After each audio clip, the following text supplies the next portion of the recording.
All right. So yeah, I had a little break there. Let's move on and finish the D shape and the E shape kind of thing. Now, don't worry about the half diminished right now. It's just those chords in the. Don't even worry about this flat 3 and flat 5 stuff right now, because I'm doing it in patterns. So the E shape starts here, okay, and it's going to be the E cross A cross C. What does that mean? Here's the E shape: root 2, 3, 5, 6, root. All right, and then you're going to go into an S3 S, which is 2, 3, warp over 5, 6, root 2. Okay. Now, so it's an E shape in cage. It's just root 2, 3, 5, 6, root 2, 3, 5, 6, root 2. Same thing. Okay. Then it's going to be an A shape, all right, of the 4th. So it's root 4 to 6th. Then there's going to be a C shape of the 5th. 5, 7, 2, 5. 5, 7, 2, 5. Okay, that's the 5th. So we're way up here now. I'm way up here now. 5, 7, 2, 5th. Alright, so that's the C shape of the 5th. And then superimpose those 3 pentatonic scales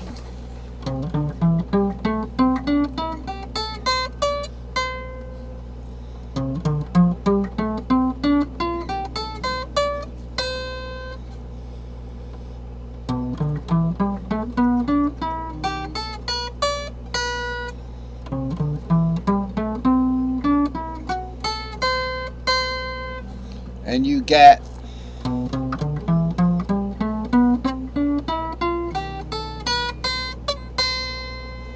all right. So that's how I get. That's one way to look at the size of the cage, the size of the E cage, the E-shaped cage, in terms of the E and its 4th and its 5th. All right. It's not a very big cage. It's actually the smallest cage that we're dealing with, and it's also an interesting cage because it has the 7th is a big part of this cage, because it expands down. When it expands down to do the C-shaped G, which is the 5, the 7, the 2, and the 5th. Remember, in the key of C,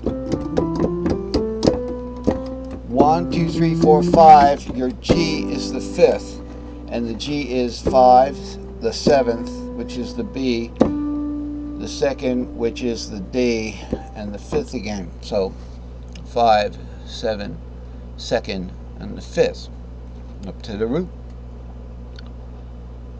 All right.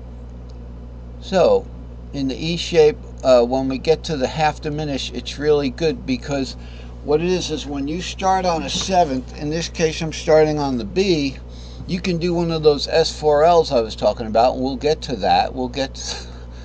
I hope we'll get to that, either this lesson or the next lesson we'll get to, where you can just do like,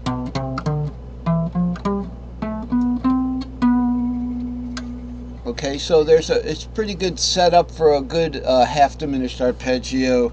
7 to 2, 4. Half diminished kind of goes 2 notes, then 1 note, then the 6, 7, then the 2, 4, then just 1 note, and then 2. You know, that kind of thing. It's not like a pentatonic where you're hopscotching, but it is like hopscotch, because some of those hopscotch boxes have only 1 box, and that's what it's like. It's like hopscotch.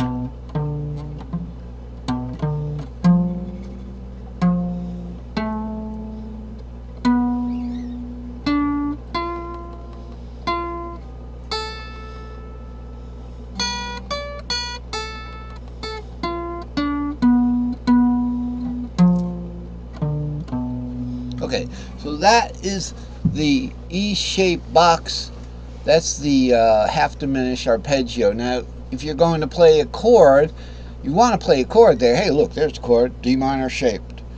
Okay, well, it would be half diminished shaped something. What is it? You got to choose a chord. You bar this. At that point, you would bar this. You'd slide the bar down from the root position. The bar the root position.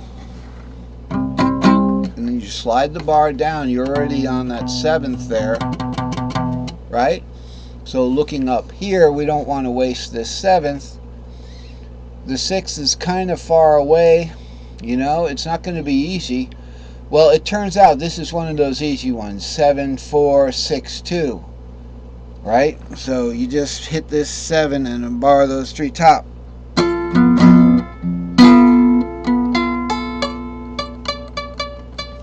So that little guy occurs in the E box, not the other boxes. Everything's unique in guitar. If it's in one of the boxes, it is not in one of the other boxes. So that would be the little chord that a lot of people would play, but we don't want to be limited just to the top 4 strings.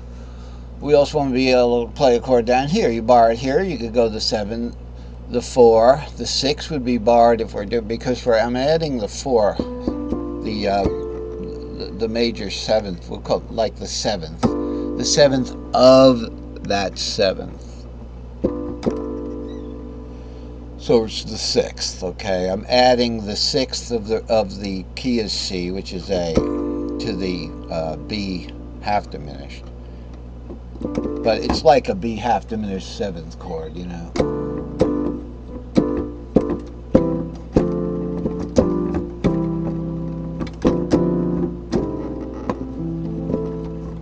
Something like that. So down here we would want to make a chord down there too. We don't just want to just be limited to this particular chord. We bar this and maybe do the 4, so we've got a 7, a 4. Now we want to find a 6. The 6 is on the bar, that's good. And the 2 is on the bar. So right there on the bottom 4, that's a chord, kind of, or an arpeggio.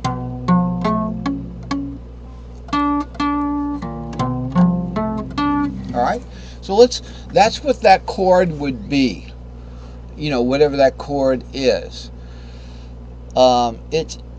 It's a 7th chord. It would be a B half diminished. Okay, now assigning a shape to it might be, we'll get to that. I think that's what I'm going to work on, is because we can assign shapes to this, familiar shapes. Okay, and since we're not in the caged, you know, what it'll work out to be is, in the C cage we're going to get a familiar half diminished shape, just like we got a familiar C shape. Okay, and in the A cage we have a familiar A shape. So the half diminished shape we're going to get in this, we'll reference everything to C shape. So your D minor is 2, 4, 6. That's your D minor shape. E minor shape 7, 3, 5. We all know what that is. The F shape will go up to the F, which is just a E-shaped bar on the F, right? So from C, you get to the F, familiar shape.